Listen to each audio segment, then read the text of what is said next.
तो तैयारियां शुरू हो चुकी हैं। वक्त भी बहुत ज़्यादा राजनीति के हिसाब से नहीं है, 1-1.5 साल कुछ होते नहीं हैं और इसी पर चर्चा करेंगे। हमारे साथ आलोक अवस्थी जुड़ गए हैं, प्रवक्ता भाजपा, नाहिद लारीखान जी हैं, प्रवक्ता समाजवादी पार्टी। आप दोनों को बहुत स्वागत है। नाहिद जी, सबसे पहले आपके पास ही आएंगे क्योंकि आज से सदस्यता अभियान शुरू हुआ है। किस तरीके से पूरी लड़ाई आगे बढ़ेगी, क्योंकि आपके ही जो अपने तमाम लोग हैं वो ये कह रहे हैं कि अखिलेश जी को पूरी रणनीति स्ट्रेटजी बदलनी होगी, वरना 2024 में भी नुकसान हो सकता है। और देश जी, अगर आप सदस्यता अभियान की बात करेंगे तो ये तो एक सामान्य से प्रक्रिया है, हर 5 साल में होती है पार्टी में। लेकिन ये एक अहम बात मैं आपको बताना चाह रही हूँ कि हम लोग जो है लोकतंत्र बचाने का भी अभियान शुरू हुआ है। समाजवादी पार्टी के नेता कार्यकर्ता गांव-गांव जाएंगे, मोहल्ले-मोहल्ले जाएंगे और लोगों को बताएंगे कि लोकतंत्र खतरे में है और इन लोकतंत्र मिटाने वालों से केवल और केवल समाजवादी पार्टी ही सक्षम है कि लोकतंत्र को बचा सकती है। इसलिए आप समाजवादी पार्टी से जुड़े। आप ये समझे कि समाजवाद का पहला नारा ही लोकतंत्र है। प्रियम्बल में भी समाजवाद शब्द इंक्लूडेड है और न केवल इंडिया में, पूरी दुनिया में समाजवादी विचारधारा है। और जहां तक आप बात कर रहे हैं कि 2024 के चुनाव की, तो मैं तो ये कहना चाहती हूँ आपको कि समाजवादी पार्टी तो 365 दिन चुनाव के लिए तैयार रहती है। हमारे पार्टी के नेता कार्यकर्ता तो फिर इतनी बड़ी हार क्यों हो रही है नाहिद जी कि आप रामपुर और आजमगढ़ भी नहीं बचा पाए? मैं आपको बताती हूँ।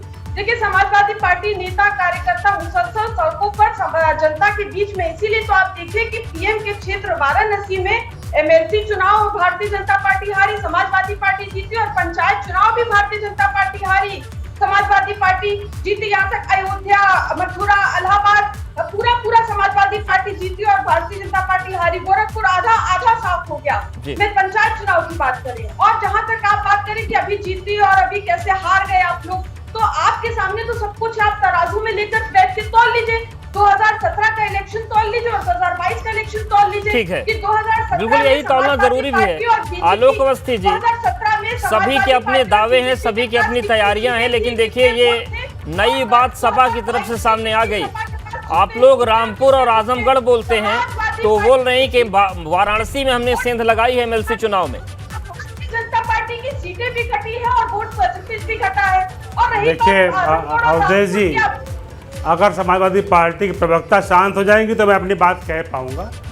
तो उन्होंने अपनी बात अच्छे ढंग से कही है। देखिए, उन्होंने एक बात कही कि लोकतंत्र खतरे में है, यह बताने के लिए समाजवादी पार्टी जनता के बीच में जाएगी। तो समाजवादी पार्टी के अंदर लोकतंत्र कहाँ है? जो सर्वोच्च पद है राष्ट्रीय अध्यक्ष का, वो तो रिजर्व कर रखा है अखिलेश यादव जी ने। तो किस बात का लोकतंत्र उनकी पार्टी के अंदर है? चुनाव हारेंगे, लगातार 4 चुनावों से अखिलेश यादव हार रहे हैं।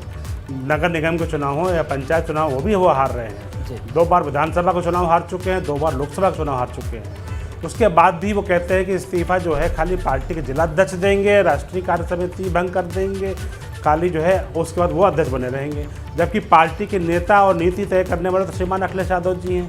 तो जिस पार्टी ने उनको चांदी की तस्करी में रख करके मुख्यमंत्री का पद दिया था, उस मुख्यमंत्री पद की उन्होंने क्या गरिमा रखी? लगातार उस समाजवादी पार्टी को रसातल पर लेकर के गए हैं, क्योंकि उनका जो एक सिद्धांत था कि अपराधियों और दंगाइयों का तुष्टीकरण करना और आतंकवादियों के मुकदमे वापस करना।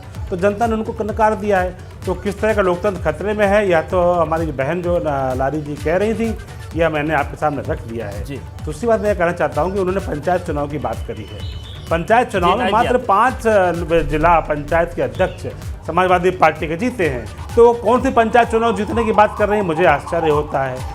80 से 80 लोग 75 जिलों में आज जो है जिला पंचायत में खाली 5 उनके पास, 80 लोकसभा में मात्र 5 लोकसभा सदस्य उनके पास है। तो वो किस तरह के जो है, वो किस तरह के चुनाव की जीतने की बात कर रही है?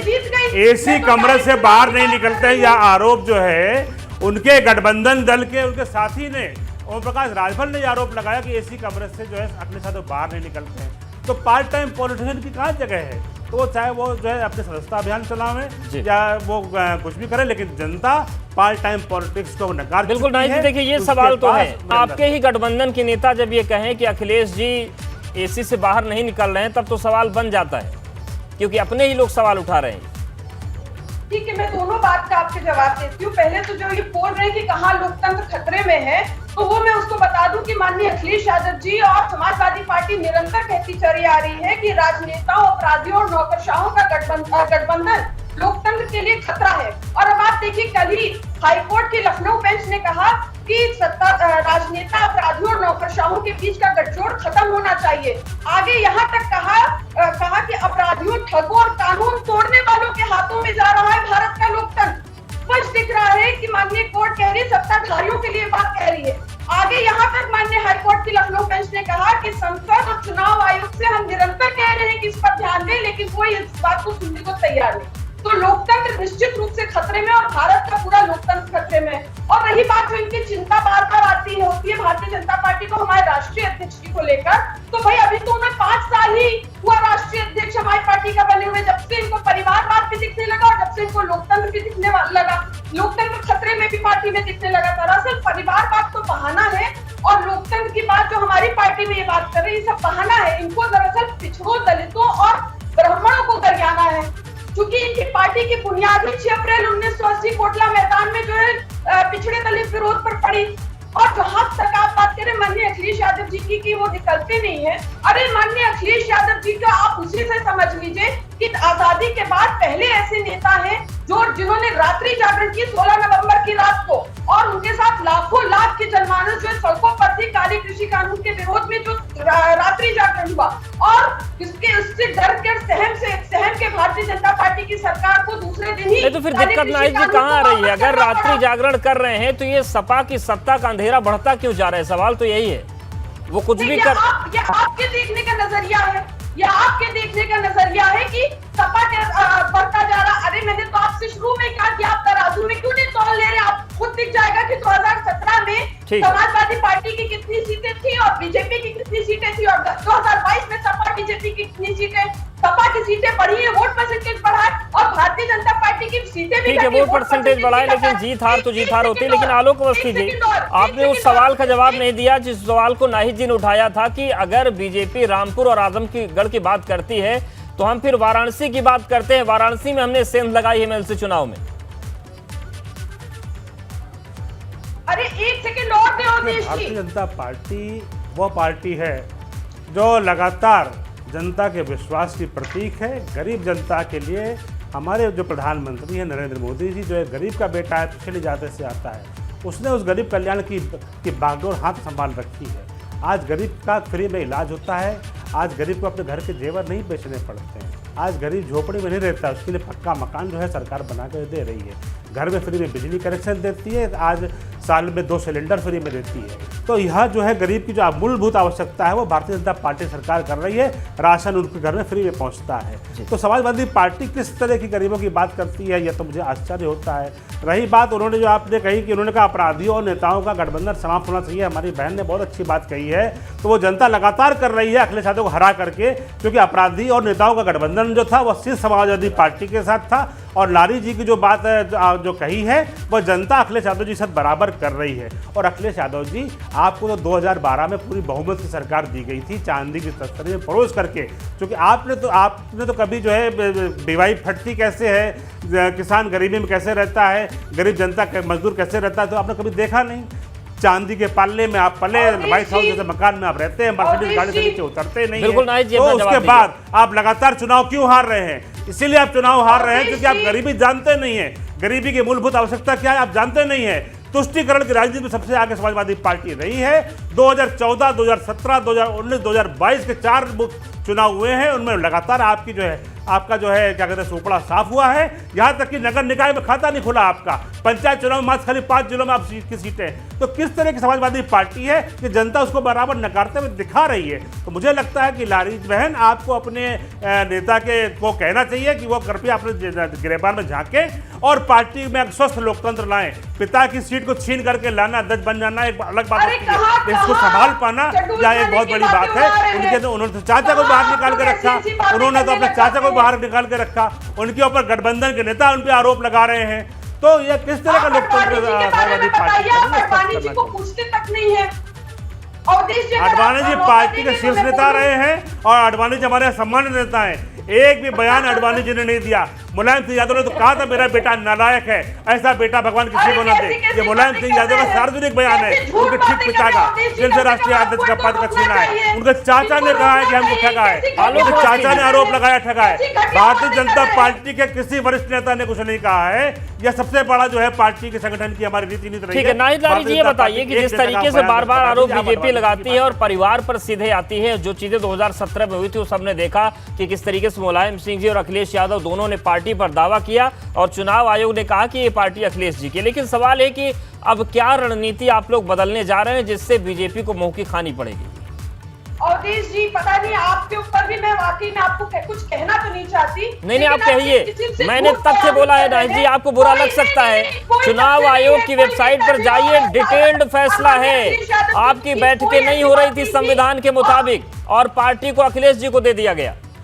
नहीं, कोई ऐसी बात नहीं थी। बिल्कुल नेताजी की मंशा से माननीय अखिलेश यादव जी राष्ट्रीय अध्यक्ष बने हुए हैं और बिल्कुल माननीय नेताजी वहां उनका ऑफिस है, आज भी आते हैं और 2019 के चुनाव में वो मंच तक गए, प्रचार प्रसार तक किया। उनकी सेहत खराब रहती है, इसलिए वो पब्लिक के बीच ज्यादा नहीं जाते, ये बात आप भी जानते हैं। और रही बात, वो अक्सर कहते हैं कि उनके पुत्र बहुत ही लायक है, इसलिए इस किस्म की बातें और झूठ प्रचार ना करें। आप कम से कम भारतीय जनता पार्टी की भागीदारी ना बने। नहीं नाहिद जी, मैंने तथ्य बताया है। आप चुनाव आयोग की वेबसाइट खोलिए, डिटेल्ड फैसला है। मैं तथ्य बता रहा हूँ आपको। मौजूद थी, ऐसा कोई तथ्य नहीं है। फिलहाल वैसे झूठी बातों को बढ़ावा मत दीजिए। आप इनके साथ जो है इनके झूठ में भागीदारी ना करें। आपकी अपनी नहीं, आप तथ्य नकार सकती है, लेकिन मैं तो तथ्य बताऊंगा। मैं, ये मेरी जिम्मेदारी है। तथ्य यही है कि चुनाव आयोग में पार्टी को लेकर दावेदारी हुई थी और वो दावा अखिलेश जी के पक्ष में गया। आप क्यों इनके झूठ में फंस रहे हैं? मैं तथ्य बता रहा हूँ नाहिद जी, मैंने खुद पढ़ा उन तथ्यों को। मैं भी लंबे समय से पत्रकारिता में हूँ। कोई ऐसा तो है नहीं कि हम यहाँ नोएडा में बैठे तो हमको लखनऊ की चीजें नजर नहीं आती हैं। बिल्कुल माननीय नेताजी की मंशा से माननीय अखिलेश यादव जी राष्ट्रीय अध्यक्ष बने थे और माननीय नेताजी का पूरा आशीर्वाद माननीय अखिलेश यादव जी के साथ है और पूरी समाजवादी पार्टी के साथ है। एक बात। दूसरी बात, जो सवाल आपने अवस्थी जी से किया उसका जवाब तो उन्होंने दिया नहीं। अब आप ये बताइए कि समाजवादी पार्टी विपक्ष में होते हुए भी हमने सीएम को हराया और डिप्टी सीएम को हराया उपचुनाव में। यहाँ तक अभी 2022 के चुनाव में डिप्टी सीएम हारे केशव प्रसाद मौर्य जो किनसे हारे, पिछड़े वर्ग की महिला से जो समाजवादी पार्टी प्रत्याशी है। और फिर कि उनको मंत्री बना दिया, तब आपने सवाल नहीं किया कि कैसे एक हारे हुए व्यक्ति को आपने मंत्री बना दिया। और फिर ये भी समझिए आप 2022 का चुनाव समाजवादी पार्टी अपने मजबूत दलों के साथ जो है अकेले जनता के बीच में गई और हमें 3 करोड़ वोट मिले। वही भारतीय जनता पार्टी के लिए prime minister, home minister, defence minister सहित अनेकों प्रदेशों के सीएम, एमपीज, तमाम मंत्री लगे साथ में, तब जाकर भारतीय जनता पार्टी को 3 करोड़ 80 लाख वोट मिले। और किस मुंह से सिलेंडर की बात कर रहे हैं अवस्थी जी बैठकर यहाँ पर? चुनाव के दौरान इन्होंने कहा था कि सब महिलाओं को 2 फ्री सिलेंडर मुफ्त दिया जाएगा और चुनाव होने के बाद इन्होंने कहा कि सिर्फ उज्ज्वला योजना के लाभार्थियों को फ्री सिलेंडर दिया जाएगा। ये धोखा दिया इन्होंने वोटर्स के साथ। फ्री राशन देने की बात की और चुनाव के बाद जो है राशन वसूली कर रहे हैं, राशन कार्ड की वसूली कर रहे हैं, शुद्ध रूप से धोखाधड़ी कर रहे हैं। और जनता भी कह रही है कि भारतीय जनता पार्टी से बड़ा धोखेबाज और मक्कार पार्टी कोई हो नहीं सकता। और किस मुंह से ये गुंडागर्दी की बात करें? अरे भारतीय जनता पार्टी के 44% मंत्रिमंडल जो है के ऊपर गंभीर आपराधिक धाराओं पे मुकदमे दर्ज है, सीएम और डिप्टी सीएम भी इसमें शामिल है। तो किस मुंह से ये जो है गुंडागर्दी की बातें कर रहे हैं? इनकी पार्टी तो खुद ही महागुंडों, महाडकैतों, महाभ्रष्टाचारियों, महारेपिस्टों की पार्टी है। ये तो जग जाहिर है महाहत्यारों की पार्टी है, महाआतंकियों की पार्टी है। आलोक अवस्थी जी, पूरी तैयारी है समाजवादी पार्टी की भी, बसपा भी एक बार फिर से उत्साहित है आजमगढ़ के अपने परफॉर्मेंस से, वो भी अपनी तैयारी कर रहे हैं। ये दोहरी चुनौतियां मजबूती से सामने आएंगी तो आप लोग उसका सामना करने के लिए तैयार हैं, झेल पाएंगे? देखिए अवधेश जी, हम लगातार इन पार्टियों को झेल भी रहे हैं और इनको मात भी दे रहे हैं और हमारे लिए बहुत आसानी भी है कि ये जितने भी दल हैं, चाहे कांग्रेस हो, चाहे समाजवादी पार्टी हो या बसपा हो, इनके नेता कभी जनता के बीच में रहते ही नहीं हैं। चुनाव के पहले जागते हैं, 6 महीने पहले आकर के चुनाव के लिए खड़े हो जाते हैं। तो पार्ट टाइम पॉलिटिशियन की जगह अब जनता के बीच में नहीं है। 365 दिन 24 घंटे जो जनता के बीच में रहेगा, जनता उसको चुनती है और वहाँ पर हमारे नेता बराबर मौजूद है। बहन लारी ने 2 बातें कही जिसको कि मैं स्पष्ट करना चाहता हूं, जैसे कि श्रीमान अखिलेश यादव ने कोविड के समय पे जो वैक्सीन आई थी उसको भाजपा की वैक्सीन करके एक भ्रम फैलाया था, जिसकी वजह से जो है समाजवादी पार्टी के तमाम नेताओं ने वैक्सीन नहीं लगवाई और उनको मृत्यु के मुँह में जाना पड़ा, दुखद मृत्यु होगी। उसी तरीके से बहन लारी ने अभी आरोप लगाया कि राशन सरकार ने बंद कर दिया है और राशन कार्ड जमा करा रही है और वापसी की तय बात कर रही है। इस तरह का कोई निर्णय नहीं लिया गया है, ना ही कोई इस तरह का निर्णय कभी हुआ था। तो इस तरह का भ्रम फैलाना, झूठ बोलना समाजवादी पार्टी नहीं करे। यह जनता से जुड़ा हुआ मामला है और जनता झूठों को के विश्वसनीयता खत्म हो जाती है। तीसरी बात मैं ये कहना चाहता हूँ, अखिलेश यादव ने वरुणा नदी की एक फ़ोटो डाली थी जो 2014 की जो जलकुंभियाँ थी, वो भी एक झूठी बात थी। तो झूठे राजनेता को जनता कभी पसंद नहीं करती। जब जनता के बीच में विश्वसनीयता खत्म हो जाती है नेताओं की, तो जैसे राहुल गांधी ने झूठ बोलने के लिए सुप्रीम कोर्ट में माफ़ी मांगी थी, अखिलेश यादव जी अभी के पास ये नौबत नहीं गई है, लेकिन जनता की अदालत में दोनों लोग झूठे साबित हुए और विश्वसनीयता खत्म हुई। उसका आप हाल देख रहे हैं कि श्रीमान राहुल गांधी हर राज्य में उनकी पार्टी हार रही है और यही हाल श्रीमान अखिलेश यादव जो स्ट्रेटेजी है इस बार कुछ नहीं है क्या आप लोगों की, क्योंकि जो स्ट्रेटेजी अभी तक चली आ रही थी उससे क्या आप लोग टकरा पाएंगे कि इस बार एक नई सपा दिखने वाली है 2024 के लिए? अवधेश जी, सबसे पहले तो मैं आपको ये बताना चाहती हूँ कि बार बार अवस्थी जी जो है बार बार नगर पंचायत अध्यक्षों के चुनाव की बात कर रहे थे, जबकि आप ही के चैनल ने, जब पंचायत चुनाव के इलेक्शन हो रहे थे, आपके चैनल ने कवर किया था और मैं पंचायत सदस्यों के चुनाव की बात कर रही थी। जो डायरेक्ट चुनाव होता है, जब जनता डायरेक्ट वोट करती है, उसमें समाजवादी पार्टी की बहुत बड़ी जीत हुई थी और भारतीय जनता पार्टी का सुपड़ा साफ हुआ था। 70 से 80% जीत सीटों पर। अरे कहाँ पर नाइट की जीत हुई थी? जिला पंचायत सदस्यों चुनाव हुआ था, बिना सिंबल के हुआ था, बिना किसी पार्टी के विप के हुआ था। पार्टी ने कोई सिंबल जारी नहीं किया, ना आपकी पार्टी ने किया, ना हमारी पार्टी ने किया। आपने तो हर जीते हुए आदमी को अपना बता दिया। थोड़ी होता है। जब आप बोल रहे थे तब मैं नहीं बोल रही थी।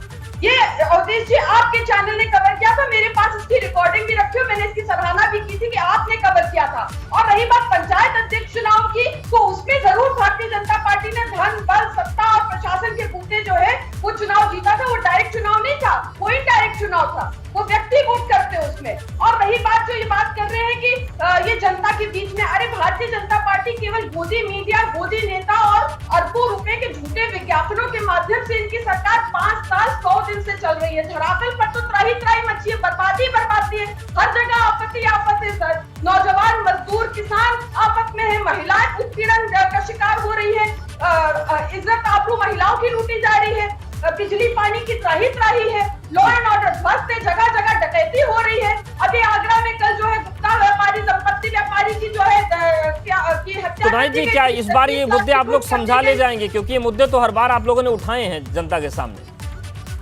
नहीं, देखिए, मैंने तो आपको बताया, अभी जो मैंने पंचायत चुनाव की बात बताई, तो पंचायत चुनाव बैलेट से चुनाव हुआ था, पंचायत सदस्यों का चुनाव, इसलिए समाजवादी पार्टी की जो है बहुत बड़ी जीत हुई थी और समाजवादी पार्टी को लोगों ने अपना समर्थन और आशीर्वाद भी दिया था।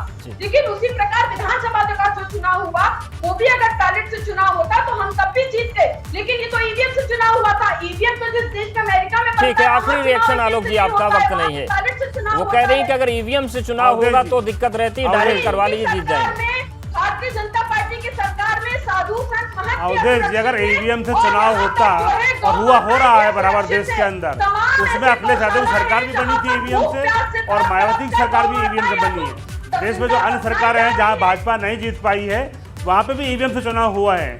तो यह ईवीएम पे ठीक रहा फोड़ना अपनी नाकामियों को छुपाने वाली बात है। अगर ईवीएम खराब थी तो 111 सीटें कहाँ से आ गई समाजवादी पार्टी की? अगर ईवीएम खराब हो, तो अगर ईवीएम में धांधली होती तो वहाँ 50 से नीचे सीटें इनकी होनी चाहिए थी। तो यह एक मिथ्या आरोप है। नेताओं की विफलता का सबसे बड़ा छुपने का एक अड्डा बना हुआ है कि ईवीएम पे साथ धांधलीबाजी होती है। ठीक है, सभी की अपनी तैयारियां चल रही हैं, अपनी दलीलें। अब देखने वाली बात होगी कि 2024 की जंग कितनी दिलचस्प होती है और वादे और दावे तो सियासत में होते हैं। आप दोनों का बहुत धन्यवाद हमारे साथ जुड़ने के लिए, वक्त देने के लिए और बताने के लिए कि किस तरीके से राजनीतिक तैयारी 2024 के लिए चल रही है। तो ये पूरी तस्वीर है और माहौल पूरा बनता हुआ नजर आ रहा है, गहमागहमी भी महसूस होने लगी उत्तरांचल प्रदेश के चुनाव।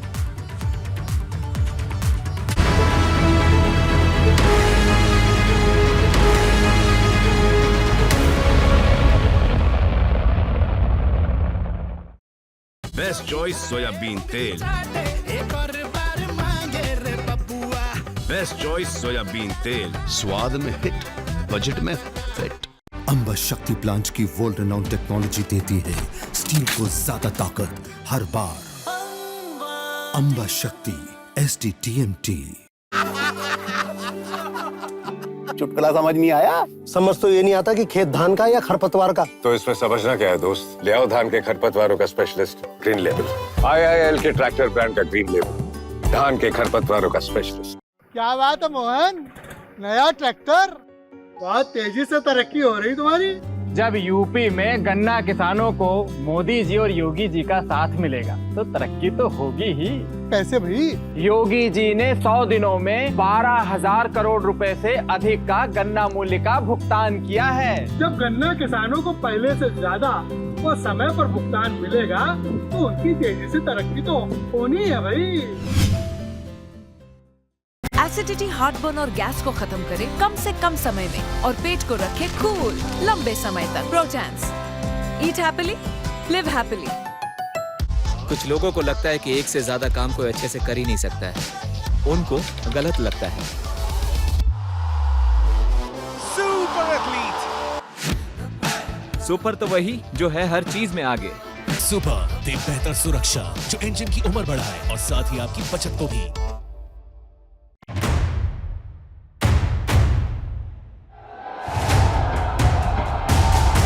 शोर नहीं, सटीक पड़ताल,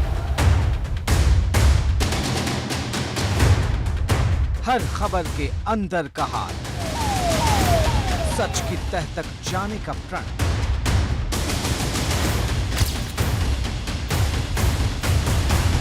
विश्लेषण रोजाना रात 9 बजे सिर्फ ABP गंगा पर। गाजियाबाद से गोरखपुर तक, लखीमपुर से ललितपुर तक, यूपी के चप्पे चप्पे की खबर। सत्याग्रह रोज शाम 7 बजे। सत्याग्रह पावर्ड बाय जैसा नाम वैसा काम मजबूत 500+ TMT। स्प्लाइस सालों साल इंटीरियर का इंश्योरेंस पाओ। B6 कैप्सूल्स और ट्यूब बिना ऑपरेशन बवासीर का इलाज। सर्वकॉन रखे सब कंट्रोल में। सर्वकॉन को powered by Centurion university. Learn the world.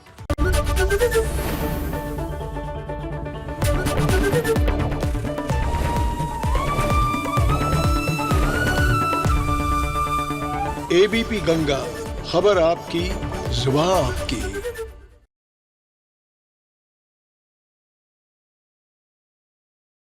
क्या आप दुबले पतले कमजोर हैं? आपकी सेहत नहीं बढ़ रही है, वजन आपका नहीं बढ़ रहा है? दोस्तों मैंने ऐसे कई